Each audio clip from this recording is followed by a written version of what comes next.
Captain Draknox stood on the bridge of the Crimson Talon, his 8-foot frame casting an imposing shadow across the command deck.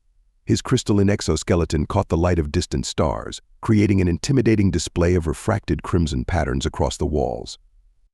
The fearsome Nexilian pirate leader had earned his reputation through countless successful raids across the Orion Arm, and today would be no different.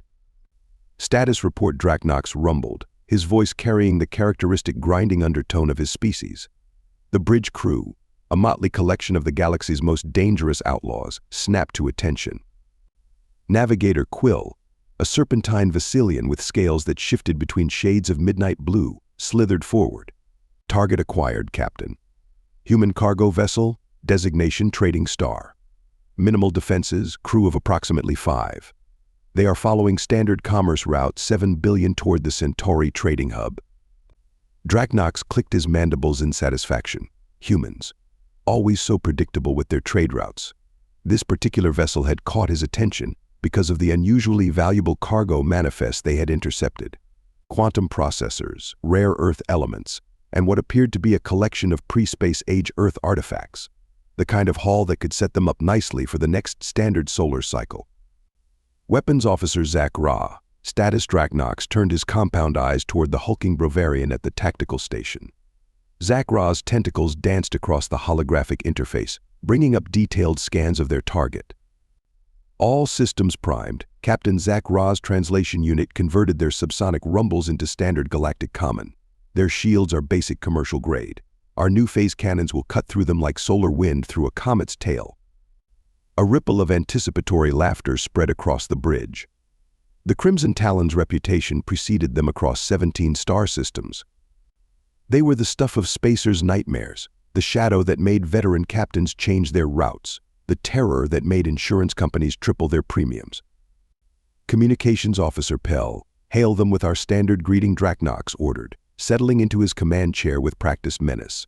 The chair, specially designed to accommodate his species' unique physiology, creaked ominously under his weight.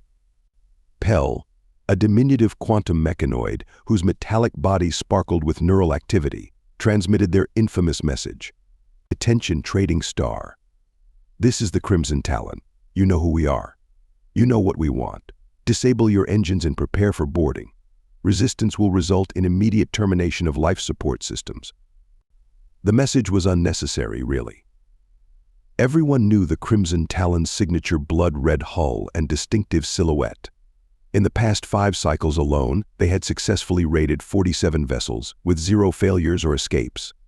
Their tactics were perfect, their crew unmatched, their technology superior. Sir Navigator Quill interrupted Draknox's thoughts. The human vessel is slowing down. They're actually complying. Draknox's mandibles clicked in amusement. Of course they are. They're just humans. What else could they possibly do? The boarding party assembled in the Crimson Talon's main airlock, their weapons charged and armor gleaming. Through the connecting tube, they could see the human trader waiting to receive them, standing alone in her ship's docking bay. Navigator Quill felt his scales ripple with amusement at the sight. Morgan Riley looked exactly like what you would expect from a small-time human trader. She wore standard-issue cargo pants and a worn jacket with too many pockets, her brown hair tied back in a simple knot. No weapons visible, no armor, no signs of resistance, just calm acceptance and an oddly pleasant smile. "Welcome aboard the Trading Star," she said, spreading her hands in what Quill recognized as a human gesture of peace. "I have refreshments prepared in the cargo bay. I assumed you would want to inspect the merchandise anyway." Quill exchanged glances with Zach Ra. This was unusual. Most victims were either terrified or defiant. This human seemed almost pleased to see them. Weapons Officer Zach Ra, secure the bridge. Ensign Tech, engineering, Quill ordered, keeping his particle rifle trained on the human. The rest of you with me. We inspect the cargo first. Morgan Riley led them through the corridors of her ship with an unhurried confidence that made Quill's tactical sensors twitch. The Trading Star's interior was a fascinating mix of cutting-edge technology and what appeared to be antique human artifacts. Glass cases lined the walls, displaying everything from ancient timepieces to pre-space musical instruments. "You will find my manifest was quite accurate," Morgan commented as they walked, "though I specialize in more than just cargo transport. I am what humans call a curator of experiences. The cargo bay doors slid open to reveal an astonishing sight. Instead of standard shipping containers, the space was arranged like a museum gallery. Holographic displays showcased quantum processors floating in stasis fields. Rare earth elements were arranged in artistic crystalline formations that caught the light. And everywhere, scattered among the valuable technological goods, were pieces of human history presented with museum-quality precision. The quantum processors are genuine Rigelian manufacture, Morgan explained, gesturing to a particularly impressive display. But notice how they are arranged to mirror the pattern of an ancient human circuit board from the 21st century. Creates quite an interesting narrative, does it not? Through his neural link to the ship's command channel, Quill heard Captain Draknox's voice report. Cargo confirmed, Captain. But there is something strange about this human and her operation. She seems to be running some kind of mobile museum. A museum. Draknox's tone carried both confusion and disdain. Irrelevant. Secure the valuable components and prepare for transfer. But as Quill gave the order to begin cargo transfer, he noticed Morgan Riley's smile widen just slightly. And for the first time since boarding, he felt a flutter of unease ripple through his scales. Something about that smile reminded him of the way a solar storm looked just before it struck, beautiful, fascinating, and absolutely devastating. You know, Morgan said conversationally, walking over to a display case containing what appeared to be an ancient Earth navigation device. Humans have always been fascinated by pirates.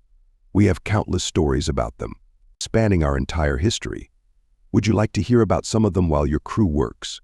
Quill found himself nodding before he could stop himself. Several other crew members had already gathered around, drawn in by the strange human's calm demeanor and the unusual arrangement of her cargo.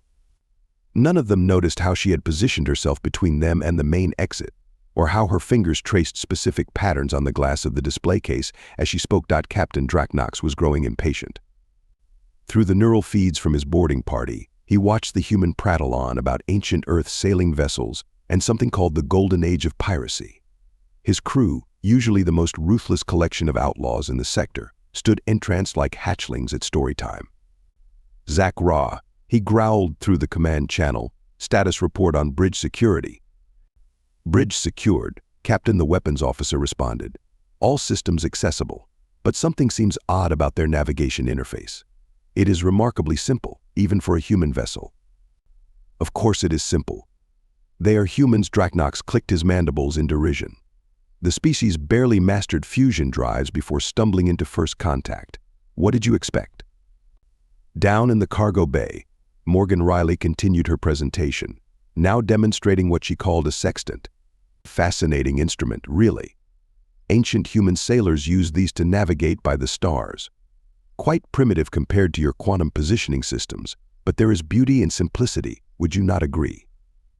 Navigator Quill found himself nodding. The human's voice had a peculiar quality, almost hypnotic in its measured calm. She moved through her gallery of artifacts with practiced grace, each step bringing her closer to different control panels and interface points. Captain Ensign Tech reported from engineering. I have gained access to their power systems, but there appears to be some kind of redundant backup that I cannot fully map. Irrelevant. Draknox dismissed the concern. Humans always over-engineer their safety systems. Proceed with power transfer protocols.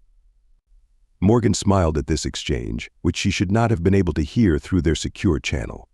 You know, Captain Draknox, there is an old human saying about assumptions. Would you like to hear it? The entire boarding party froze. Their secure communications had been compromised. Impossible. Enough games. Draknox snarled, finally leaving his command chair. Quill, begin cargo transfer immediately. This human has wasted enough of our time with her trinkets and tales. Oh, but stories are so important, Morgan continued, her hand resting casually on what appeared to be an antique brass compass. They teach us valuable lessons. Like another human saying, pride goes before a fall. Quill noticed something strange happening to his scales. The iridescent patterns that normally shifted with his moods were becoming sluggish, desynchronized. Around him, other crew members were experiencing similar effects. The Bavarian's tentacles moved with unusual lethargy, and the quantum mechanoid's neural pathways were flickering erratically. An interesting thing about human history, Morgan said, her voice still pleasant but now carrying an edge of steel, is how often the seemingly weaker party prevails through careful preparation and patience. While you were all so busy dismissing me as a simple human with simple systems and simple thoughts, did none of you wonder why I was so eager to show you my collection? Draknox burst through the cargo bay doors, his crystalline exoskeleton glowing with rage. What have you done? Morgan's smile never wavered. I simply shared my passion for history. And while you were all focused on the pretty displays and fascinating stories, my ship's neural interface was mapping and adapting to each of your unique biological and technological signatures. Did you know that certain frequencies of light, sound, and electromagnetic radiation can have fascinating effects on various species, especially when calibrated precisely for each target? The realization hit Quill like a plasma burst. Every artifact, every display case, every seemingly random pattern of lights and sounds had been carefully designed to affect specific species in specific ways. They had not been examining cargo, they had been exposing themselves to a precisely calculated web of subtle influences. Captain Draknox struggled to maintain his balance as the carefully orchestrated trap revealed itself. Each display case in Morgan's gallery suddenly emitted precise patterns of light and sound, creating a cascading network of neurological disruption fields. The quantum processors, arranged in those fascinating patterns, were not just for show, they were forming a massive parallel computing array. You see, Morgan explained, circling the increasingly disoriented pirates, humans have a unique advantage in this galaxy. We are adaptable generalists, while most species have very specific sensory strengths and weaknesses. Take your crystalline exoskeleton, Captain Draknox. Beautiful and nearly impenetrable, but it has such interesting resonance frequencies. She tapped a control panel, and a subsonic hum filled the air. Draknox's exoskeleton began vibrating uncomfortably, the usual crimson patterns disrupted by interference waves. Or Navigator Quill's beautiful scales. Did you know that certain combinations of light frequencies can temporarily disrupt the chromatophores that allow such impressive color changes? Without that ability, your species experiences something similar to human vertigo. Quill tried to raise his weapon, but his sense of balance was completely shot. Around him, other crew members were experiencing similar species-specific disorientation effects. And your quantum mechanoid crew members? Their neural networks are particularly susceptible to carefully timed electromagnetic pulses. Not enough to cause damage, of course. Just enough to introduce a bit of uncertainty into their calculations. Morgan walked over to what had appeared to be a simple display of ancient Earth music boxes. With a few quick gestures, she activated them, releasing precisely modulated sound waves that interfered with the Brovarian's sensitive audio neural systems. The truly brilliant part: every single piece of cargo in this gallery is genuine and valuable. The quantum processors are top of the line. The rare Earth elements are pure. Even the historical artifacts are authentic. They just happen to be arranged in ways that serve multiple purposes. She paused by a collection of old Earth mirrors and prisms. Humans have always been fascinated by the idea of hidden meanings and dual purposes. We call it killing two birds with one stone, though I have managed quite a few more birds than that today. Impossible, Draknox growled, though the effect was somewhat undermined by the way his mandibles were vibrating out of sync. No human could have planned all this. The computational requirements alone. Oh, but that is where you made your biggest mistake, Morgan said, her smile growing wider. You assumed that because humans were last to join the galactic community, we must be simple, primitive. But did you never wonder why, despite our late start, humans have become such successful traders? She gestured to the walls of her ship. Every surface in this vessel is lined with quantum computational materials, disguised as simple decorative panels. The patterns in the floor? Psychoreactive circuits. Even the lighting system is part of a massive neural network. My entire ship is one big computer. And it has been analyzing and adapting to your crew from the moment you stepped aboard. Through his increasingly fuzzy neural link, Draknox received a panicked message from his ship. The trading star's simple navigation interface had been a front, masking an incredibly sophisticated cyber warfare suite. It had used the boarding tube connection to infiltrate the Crimson Talon systems. But the cargo manifests the trade route, Quill managed to say, his scales now a chaotic mess of misfiring colors. All carefully planned. Did you really think it was coincidence that a small trading vessel carrying exactly the kind of cargo you prefer just happened to be traveling alone through this sector? The manifest was bait. The route was bait. Even my apparently harmless appearance was bait. Morgan moved to the center of the cargo bay, where a large display case contained what appeared to be an ancient chess set. Humans have another saying: the best trap is one where the target thinks they are the predator until the very end. She pressed a final sequence of controls, and hidden gravity generators activated. The pirates found themselves pinned in place, their weapons useless, their neural links scrambled, their bodies betrayed by their own specialized adaptations. Do not worry. None of these effects are permanent, Morgan assured them cheerfully. Though I imagine it will be quite some time before any of you feel comfortable boarding another human vessel. Now, shall we discuss the terms of your surrender? And perhaps, if you are interested, I can tell you about some ancient human pirates who made the same mistake you did, underestimating an apparently weaker opponent. Draknox, the most feared pirate captain in 17 systems, could only watch helplessly as this single human trader, armed with nothing but cleverness and a deep understanding of xenobiology, systematically took control of both his crew and his ship. The worst part was not the defeat itself, but the growing realization that they had walked into this trap entirely through their own arrogance. Through the scrambled neural link, Captain Draknox watched in horror as his mighty Crimson Talon surrendered to the trading star's cyber assault. The fearsome weapons that had terrorized countless vessels powered down one by one. The shields that had shrugged off military-grade attacks collapsed without a fight. Even the emergency systems refused to respond. Your ship's quantum AI is quite impressive, Morgan commented, checking readings on a hidden panel, but it made one critical error. It assumed any system as simple as mine must be inferior. Right now, my ship's neural network is teaching yours some humility. A series of strange sounds echoed through the cargo bay. It took the pirates a moment to realize the human was laughing. The great Captain Draknox and his crew, trapped by museum pieces and pretty lights. Morgan wiped tears of mirth from her eyes. Do you know how many of your victims reached out to the Human Traders Association? How many provided detailed accounts of your tactics, your technologies, your species-specific traits? Quill's scales, still cycling through random colors, rippled with shock. You planned this. You used our reputation against us. Of course, your pattern was perfect. Target ships carrying valuable cargo. Disable their systems. Board with overwhelming force. But you never stopped to consider that someone might study your methods and create a perfect counter-strategy. Morgan walked over to the ancient chess set, picking up what appeared to be a queen piece. In human strategy games, the most powerful pieces often fall to seemingly weaker ones through proper positioning and timing. Your overwhelming force meant nothing once you stepped into an environment designed specifically to neutralize it. The chaos among the crew grew, as each member realized how completely they had been outmaneuvered. The quantum mechanoids, their neural networks swimming in uncertainty, could no longer maintain basic functions. The Brovarians, their sensitive audio neural systems disrupted, lost control of their tentacles. Even the normally stoic Vasilians succumbed to wave after wave of vertigo as their chromatophores misfired.